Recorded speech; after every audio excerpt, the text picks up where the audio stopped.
A die is thrown once. Find the probability of getting an even number.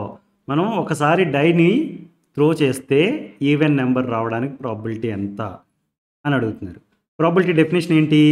Probability equal to number of favourable outcomes divided by number of all possible outcomes.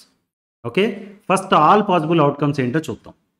ఒక డైస్ని మనం throw చేసామనుకోండి, 1, 2, 3, 4, 5 are 6 ఇట్లో ఏదైనా పడవచ్చు, right? అంటే total possible outcomes ఎన్ని ఉన్నాయి? 6. All possible outcomes is 6. Favourable outcomes ఏంటి అంటే ఈవెన్ నెంబర్ రావాలి. అంటే 2 అనేది ఒక ఈవెన్ నెంబర్, 4 అనేది ఒక ఈవెన్ నెంబర్, 6 అనేది ఒక ఈవెన్ నెంబర్, రైట్?